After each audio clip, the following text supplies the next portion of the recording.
আসসালামু আলাইকুম বন্ধুরা, কেমন আছেন সবাই? আশা করছি আপনারা সবাই ভালো আছেন। তো চলুন বন্ধুরা, আজকের এই ভিডিওটা শুরু করা যাক। আজকের প্রথম খবরটা হলো রিচার্জ এবং ডাটা প্যাকেজের মূল্য বৃদ্ধির প্রতিবাদ শিলচরেও। মোবাইলের রিচার্জ এবং ডাটা প্যাকেজের মূল্য যথেষ্ট ও অযৌক্তিকভাবে বৃদ্ধির তীব্র বিরোধিতা করে বিক্ষোভ প্রদর্শন করল যুব সংগঠন AIDYO। মঙ্গলবার সমগ্র দেশের সঙ্গে শিলচরেও বিক্ষোভ প্রদর্শন করা হয়। ডাকবাংলো পয়েন্টে ক্ষুদিরাম মূর্তি পাদদেশে All India Democratic Youth Organization AIDYOর কাছাড় জেলা কমিটির কর্মকর্তারা বিক্ষোভ প্রদর্শন করেন। বিক্ষোভ চলাকালে বক্তব্য রাখেন সংগঠনের জেলা সম্পাদক বিজিত কুমার সিনহা ও সহসভাপতি পরিতোষ ভট্টাচার্য। বক্তারা বেসরকারি টেলিকম সংস্থাগুলি দ্বারা মোবাইলের রিচার্জ এবং নেট প্যাকেজের মূল্য যথেষ্টভাবে বৃদ্ধি করার সিদ্ধান্ত অবিলম্বে প্রত্যাহারের দাবি জানান। বক্তারা বলেন, আজকাল সরকার সব পরিষেবা ডিজিটালাইজ করে দিয়েছে, ফলে ইন্টারনেটের উপর নির্ভরশীলতা বহুগুণে বৃদ্ধি পেয়েছে। রেশন কার্ড, প্যান কার্ড, আধার কার্ড সহ ছাত্রছাত্রীদের ভর্তি ও ক্লাস, যুবকদের চাকরির অনলাইন আবেদন থেকে শুরু করে এমনকি অনলাইনে চাকরির যোগ্যতা অর্জনের পরীক্ষা সহ বিভিন্ন ধরনের পরিষেবাগুলিতে আজ মোবাইল ইন্টারনেট অপরিহার্য হয়ে দাঁড়িয়েছে। অনলাইনে লেনদেনের ব্যবহার সবজি বিক্রেতা, মাছ বিক্রেতা থেকে শুরু করে ছোট বড় ব্যবসায়িক প্রতিষ্ঠান, এমনকি যারা ভিক্ষাবৃত্তি করেন তাদের মধ্যে অনেকে অনলাইনের মাধ্যমে ভিক্ষা করেন। অর্থাৎ অন্ন, বস্ত্র, বাসস্থানের মতো জীবনের মৌলিক প্রয়োজনের পাশাপাশি মোবাইল সেই স্থান দখল করছে। মোবাইল ইন্টারনেট আজ সবার জীবনে অপরিহার্য। সেই সুযোগকে কাজে লাগিয়ে সরকারি মদতে টেলিকম কোম্পানিগুলো জনগণকে লুট করছে। বছরে হাজার হাজার কোটি টাকা মুনাফা করার পরও আরও অধিক মুনাফা লাভের উদ্দেশ্যে এই মূল্য বৃদ্ধি। আজকের পরবর্তী খবরটি হলো, স্নাতকোত্তরে ভর্তির সুযোগ না পাওয়া পড়ুয়াদের বিক্ষোভ শিলচরে। ভর্তির দাবিতে জেলাশাসক কার্যালয়ের সামনে বিক্ষোভ প্রদর্শন করলে ওমেন্স কলেজ ও কাছাড় কলেজের ছাত্রছাত্রীরা। মঙ্গলবার বিক্ষোভ চলাকালীন ছাত্রছাত্রীরা জানায় তারা ওই কলেজ থেকে উচ্চ মাধ্যমিক পাশ করলেও স্নাতক স্তরে তাদের ভর্তির সুযোগ দেওয়া হয়নি। তাছাড়া তারা অন্য কলেজেও ভর্তির সুযোগ পায়নি, ফলে তাদের ভবিষ্যৎ বিপন্ন হওয়ার পথে। যে কোনোভাবে যাতে তাদের ভর্তির সুযোগ দেওয়া হয় সেই দাবিতে তারা অনড় থাকে। তাদের অনমনীয় মনোভাবের ফলে জেলা প্রশাসনের পক্ষ থেকে ম্যাজিস্ট্রেট বিক্ষোভ স্থলে উপস্থিত হন। ম্যাজিস্ট্রেট প্রথমে তাদের কিছু করার নেই বলে ছাত্রছাত্রীরা প্রবল বিক্ষোভ শুরু করে। আজকের পরবর্তী খবরটি হলো, চালকান্দিতে গড়ের মাটির দেওয়াল ধসে 6 মাসের শিশুসহ বাবার মৃত্যু। দ্বারা বর্ষণের ফলে কাছাড়ে চালকান্দিতে সংঘটিত হয়েছে এক ভয়ঙ্কর ঘটনা।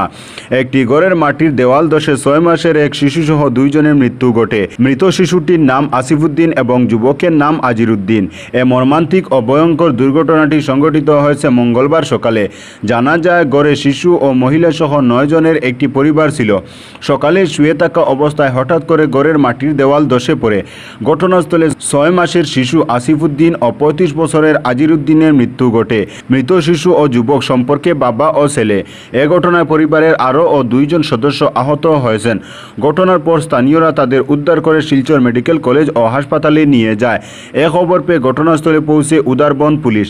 তারা মৃতদেহ উদ্ধার করে ময়নাতদন্তের জন্য শিলচর মেডিকেল কলেজ ও হাসপাতালের মর্গে পাঠায়। এ মর্মান্তিক ঘটনায় গোটা এলাকায় শোকের ছায়া নেমে আসে, পাশাপাশি চাঞ্চল্য সৃষ্টি হয়েছে। পরিবারকে আর্থিক সাহায্যের দাবি জানিয়েছেন স্থানীয় জনগণ। আজকের পরবর্তী খবরটি হলো, টিপারের চাপায় মৃত্যু ব্যক্তির, উত্তেজনা কাটিগড়ায়। মর্মান্তিক সড়ক দুর্ঘটনা ঘটল। দুর্ঘটনাস্থলে প্রাণ হারালেন এক ব্যক্তি। ঘটনাটি সংঘটিত হয়েছে মঙ্গলবার সকালে 9টা নাগাদ কাটিগড়ার হিলারা চা বাগান ও মদুয়া সেতু সংলগ্ন জাতীয় সড়কে। জানা গেছে, এদিন সকালে প্রচণ্ড বেগে কালাইন অভিমুখে যাচ্ছিল TR05E 1588 নম্বরের একটি টিপার গাড়ি। ওই সময় উল্টো দিক থেকে হেঁটে আসছিলেন মোহনপুর দ্বিতীয় খণ্ডের মদুয়ারপাড়ের বাসিন্দা অজন দাস। সঙ্গে 3টি গরু ও সজোরে ধাক্কা মেরে টিপারটি উল্টে গেলে নিচে পড়ে যান অজন দাস সহ গরুগুলো। চাপায় মারা যান অজন দাস।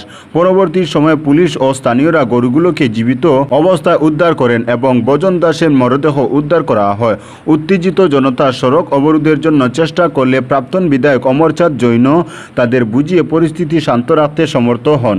পুলিশ পৌঁছে ক্রেন দিয়ে গাড়িটি সরিয়ে মৃতদেহ উদ্ধার করে। আজকের পরবর্তী খবরটি হলো, হজের উদ্দেশ্যে সিলেট থেকে হেঁটে রওনা করিমগঞ্জের সংবর্ধনা যুবককে।